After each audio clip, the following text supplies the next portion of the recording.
नमस्कार दोस्तों। कहानियाँ पढ़ती हूँ और आपसे भी शेयर करने का मन होता है तो YouTube का प्लेटफॉर्म बहुत ही बेहतर है।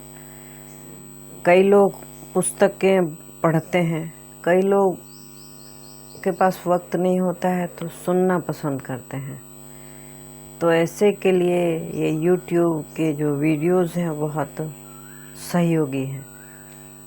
और पढ़ना और सुनना और अच्छी कहानियाँ, जीवन उपयोगी कहानियाँ, प्रेरणादायक कहानियाँ,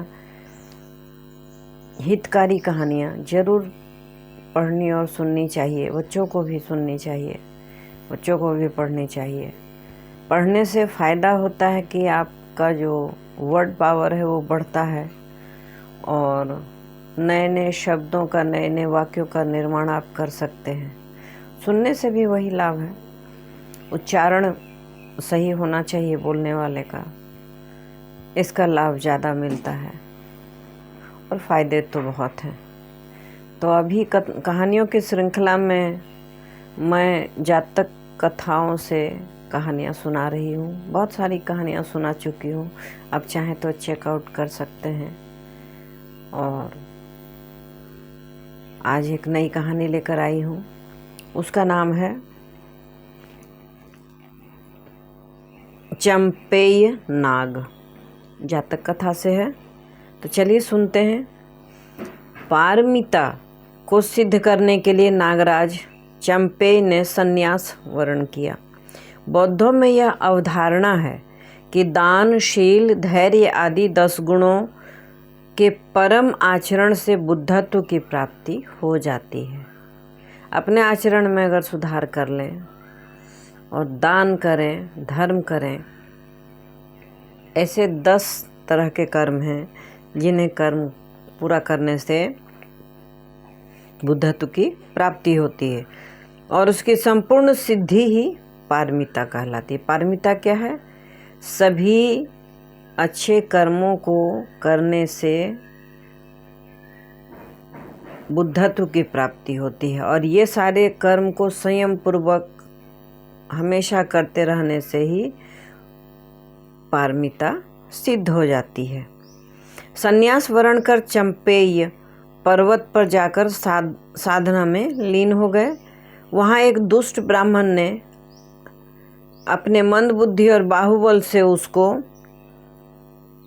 अपना दास बना लिया और शहर शहर अपना काम करवाता था।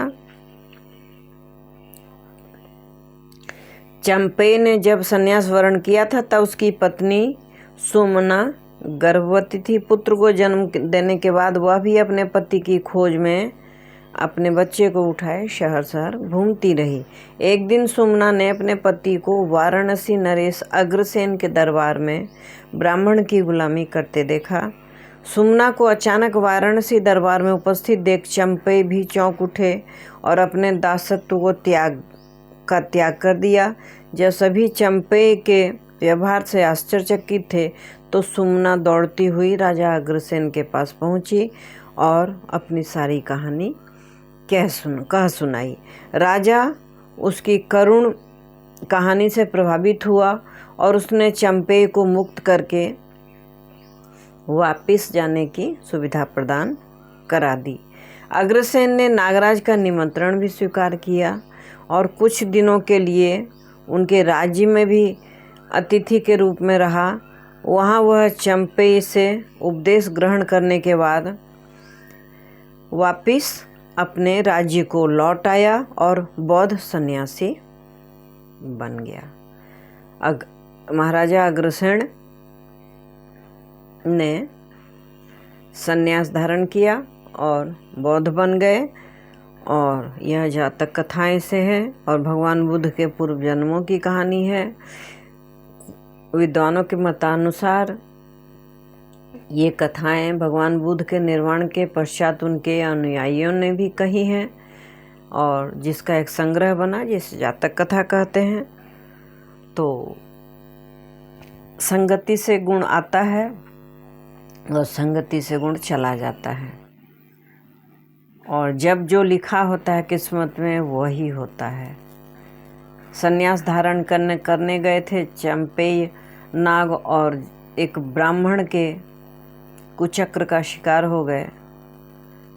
लेकिन जब अपने परिवार को देखा तो उनके अंदर से फिर साहस जाग उठा और उनकी पत्नी ने हिम्मत नहीं हारी। अपने बच्चे को जन्म देने के बाद राजा के पास जाकर अपने पति को छुड़ाने की याचना की और फिर सब सही हो गया। यहाँ तक कि राजा अग्रसेन ने भी उसी चंपे नाग से उपदेश लेकर और बौद्ध धर्म को अपना लिया। कहानी अच्छी लगे तो लाइक कर दें, शेयर करें, चैनल में नए हैं तो सब्सक्राइब करें, एक बेल बटन आता है उसे हिट अवश्य करें। Thanks for watching.